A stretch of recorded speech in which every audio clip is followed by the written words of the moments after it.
Is 2D animation alive and well at Disney? Well, yes and no. They've had bursts of 2D animation in parts of their movies and shorts, but the last time they made a full-length 2D animated movie was in 2011 with Winnie the Pooh. They don't feature much 2D animation in the forefront anymore. So today I'm going to look into and discuss Disney's 2D animation that was released after 2011, up to the present day. I'll keep it exclusive to their movies and short films, excluding their shows, because let's be honest, I'd be here forever if I decided to talk about all of those. Additionally, I will focus on just Disney itself, so no Pixar shorts or any other 2D animation owned by Disney. It has to be something made by the company. I'll give a rundown of the shorts' plots since they are short, but for the movies, I'll just go over the parts that have 2D animation. I'm going to try to cover everything I can find, so if I miss something, feel free to let me know. Without further ado, let's get started.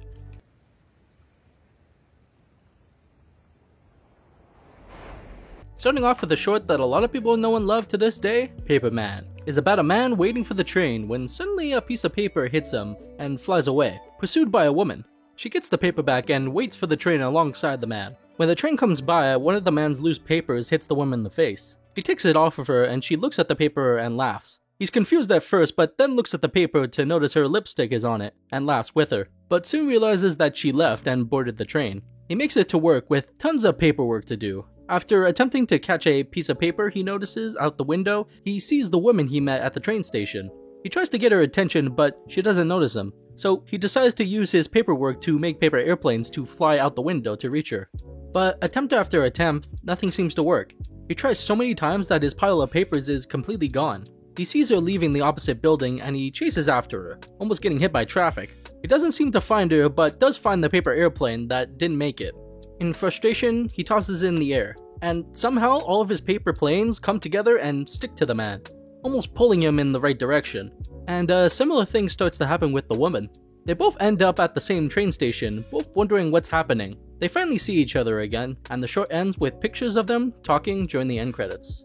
For those who don't know, this short is a hybrid of 2D and 3D animation, creating a unique style and a technique they call final line advection, which allows the artist to maintain more control over the final product. The reason this short looks the way it does is due to the 3D models with the pencil-like sketch marks for the details. A lot of people saw this short and to this day want Disney to make a full movie out of it, and I'm all about it. The hybrid mix has loads of potential and shows Disney can still stand out in a good way in the animation industry. They just need to take their time when making something like that because I know many of us will wait for something great. Get a Horse is a Mickey Mouse short styled in a classic 1920s art style, like the classic Mickey Mouse shorts from back in the day. Even down to the small aspect ratio. We start with Mickey catching a ride on a hay wagon, soon to be joined by Minnie and others, all playing music together. But soon enough, Pete tries to get by, but notices Minnie. In his frustrations of not getting his way, Pete takes Minnie and destroys the hay wagon, causing both Mickey and the horse to hit the screen. Pete notices this and continues to assault them, eventually having both Mickey and the horse break the projection screen, coming out as 3D characters in a theater set, and even interacting with some audience members. Pete blocks Mickey's way back into the short, but Mickey springs into action, moving things around the screen, but he's not able to do much else. Mickey takes his horse friend and uses him as a plane, attempting to break in, but failing yet again. Mickey messes with Pete by continuously breaking the fourth wall and starts poking holes in the screen, causing water and everything else to fall into the theater. Mickey and Minnie are reunited in the theater, along with all their friends, wondering where they are. They are once again interrupted by Pete, leading to a chase sequence back and forth between the different styles. Pete once again takes Minnie and tries to hold them back once and for all, but Mickey and friends have another plan, flipping over the screen a few times to give Pete a taste of his own medicine, even messing with some of the animation frames for things to go in their favor. Finally, they beat Pete and permanently open the screen, at least until they shut Pete out of it, and say goodbye to everyone with Pete struggling to get back in and failing, capping it off with the classic, The End. Now, this short is very interesting. Another mix of 2D and 3D animation, but not really a hybrid, just using both and jumping back and forth between them. It all blends together very well, I must say. From what I'm seeing with the reception of this short, it was very well praised, with some calling it very innovative and a great homage to the classic Disney shorts. And I couldn't agree more. It's a great respect for the old Disney while also embracing the new Disney, which at the time when this came out in 2013, was Disney really getting its full footing into 3D animation. I hope in the future more stuff like this can keep being made. And if you know all the Disney shorts, you know there's at least one more that does both animation styles like that, but we'll get to that one soon.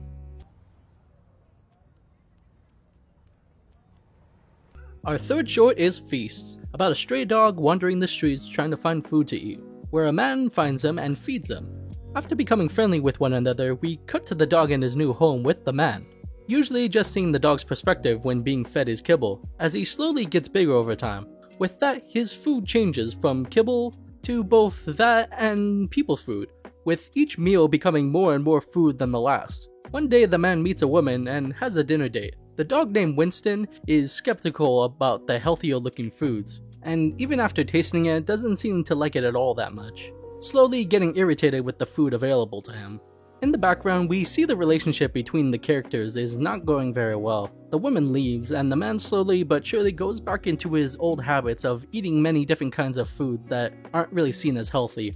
Winston loves it all though. Time passes, and Winston finally notices his owner is not really happy at all. So he takes it upon himself to help him out and find the woman again. Winston dashes through the streets and different areas, chock full of different foods, but stays determined in his mission. He eventually finds her and gives her a piece of garnish that she always used on her foods when she ate, to which she is surprised. The man finally catches up with Winston and puts him back on his leash, apologizing for disturbing her. But before they can leave, she stops them, and it flashes forward to their wedding. Winston, despite not being able to eat all the junk he wants now, is still happy with both of his owners living together and loving each other.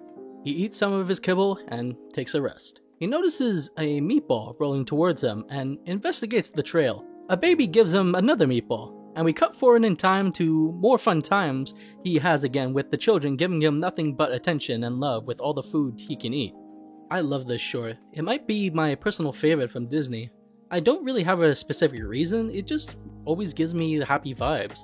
And I don't seem to be the only one, considering that it was praised and it's gotten its awards. The animation, I didn't even know until researching this, is another hybrid of 2D and 3D animation, using the same system they developed for Paperman, and it became the first time the system was used with color. Just another reason that Disney should go with the hybrid route, because I couldn't even tell the mixture. I thought it was only 3D. It's amazing what you can do with creative people and a team together.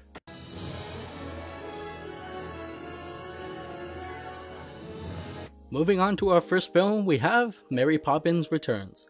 Yes, it's a live-action movie, but like the original Mary Poppins, the movie also has some animated sequences with live-action actors.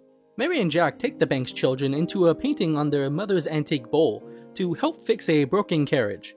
They stay for a while to see a fun event at the music hall, but it turns out a conniving wolf has been stealing all their stuff in the real world, and the family makes chase. The sequence only lasts about 15 minutes, but definitely leaves you wanting more of it with its smooth 2D animation. It looks all so colorful and vibrant and very clean. It's great what Disney can do in the modern day 2D animation, on a movie budget. I can't tell you how much I just was gawking at the animation every time the characters were on screen. It really proves that even in the later times, they can still create something great. Sadly, it was only just a taste of a very great homage to the original movie, while also showing that Disney still has a little charm in them. The next one we have is technically a show, but I'm making an exception because it's a bunch of different shorts made by individual creators, all put together under one banner called Short Circuits. I'm not going to describe each short because I've already done that in length in another video talking about the Short Circuit shorts, so go check that out if you want to know more. The amount of 2D animation in the series consists of at least 6 shorts from what I can recognize as 2D. Those shorts are named Exchange Student, Just a Thought, Downtown, Drop, Dinosaur Barbarian, and Songs to Sing in the Dark. Some of these with a mixture of 3D animation, but definitely have 2D elements. Each of these shorts only last about a minute and a half, but for the most part, they leave an impact with their experimentation, showing what people can do when given the proper creative freedom to do so. The result, honestly, can be completely stunning and ranging from different cartoon comic strips to cool bright neon aesthetics. If you haven't watched any of these shorts, I highly implore you to do so. They are all on Disney Plus right now.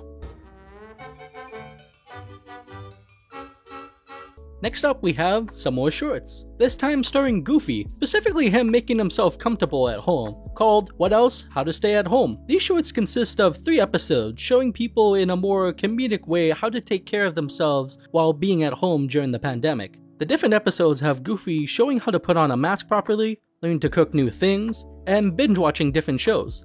Of course, every episode starts off as normal as it can be, before literal Goofy shenanigans occur. These are very short shorts, only lasting about 3 minutes each, with a solid 2D animation that feels like a classic short, like nothing ever changed over the years. Although there was a lot more detail in these modern shorts. Pretty simple, but a fun thing they released during the time of uncertainty.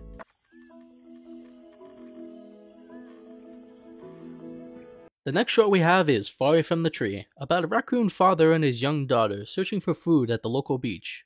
The dad tries to gather food while keeping his daughter safe from harm, telling her to stay in the cave and getting angry each time she leaves. For the final time, she leaves and gets chased by a coyote, resulting in a scar on her face. Her dad comes to save her and they climb up a tree. He scolds her once more, showing the dangers of not being careful. The scene ends there, and we jump to the future where the daughter is now a mother, raising a child of her own. They return to the same beach, and she knows the dangers that could lurk. Her child is just as optimistic and curious about the world around him as she once was. She winds up doing the same thing her father once did, scolding her child for not listening and wandering off. But in the middle of it, she realizes what she's doing, the exact same thing that happened to her when she was young. Instead of learning what's around, the child just learns to be afraid. She decides not to go down that path and shows her child the whole beach from a high tree. Explaining the dangers, they share a moment of bonding and learning from one another, deciding to work together, being just skeptical enough but also optimistic at the same time.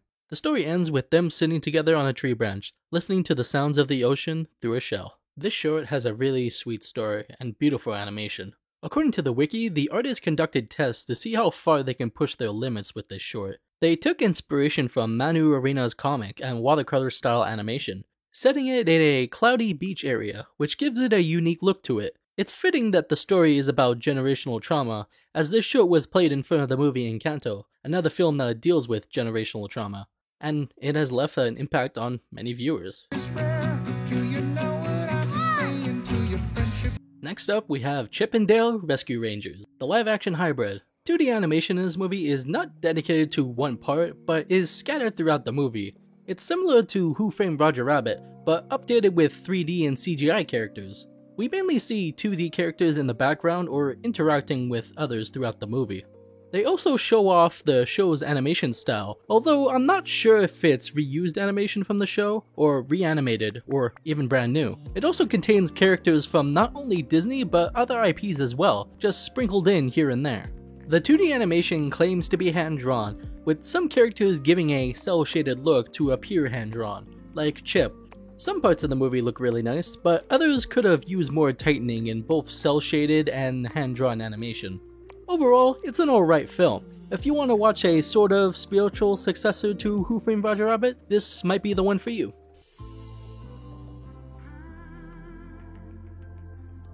Our last film is Disenchanted, the sequel to the well-loved movie Enchanted, which was a live-action hybrid with partially animated segments and live-action moments throughout.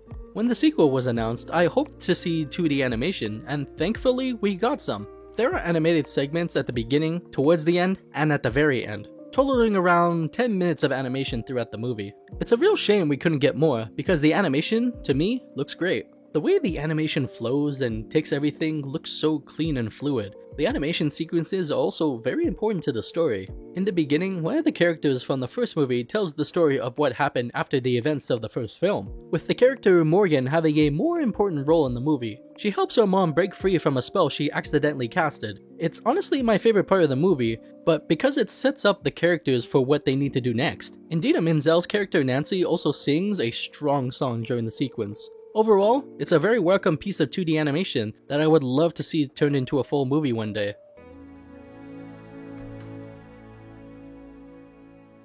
I'm sure many of you were waiting for this one. Once Upon a Studio is a short made for the 100th anniversary of Walt Disney Animation Studios. It features as many characters as possible from Disney's canon and other places, mixing 2D hand-drawn animation alongside their 3D character brethren. They all come together to take a picture in honor of the anniversary, and throughout the short we see all the characters we've grown to love over the years preparing for the big picture. Fun fact about this short, not only did they get as many of the original voice actors back as they could, but they also brought back as many of the original animators as well, even some out of retirement. It's all beautifully made, with almost 80% of the animation being hand-drawn. All the animation blends so well together, making the characters look so seamless. And I can't lie, I get choked up every time Mickey goes to Walt's picture and thanks him for the family he has now. Gotta go, but thanks.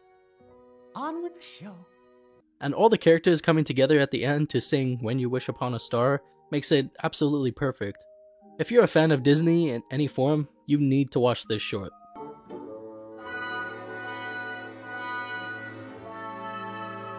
And last but not least, we have the latest 2D animated short, DIY Duck, made for the 90th anniversary of Donald Duck. It follows Donald as he just wants to read his book in peace, when one thing after another keeps breaking on him, leading him to fix them over and over again, eventually destroying his whole home. It's a very charming short with very clean hand-drawn animation, looking for a modern version of the old shorts. I wish they would just make a new show with this art style, with more new shorts as well without being anniversaries. It could be just a really great time. Unfortunately, the short is only about 3 minutes long. I wish there was more. But it's a nice novelty to celebrate a world-renowned character. So that was all the movies and shorts that contain 2D animation after 2011 to the current day, as of this video anyways. So is 2D animation alive and well at Disney? Well, yes, it's alive. Is it well? I don't know. Mainly because getting 2D animation in its many forms is so spaced apart over the years. I love every second of every moment of 2D we get, but I hope we get another 2D animated movie soon, whether it's traditional or stylized. There have been rumors, but at this point, who knows? We can only hope to see one yet again.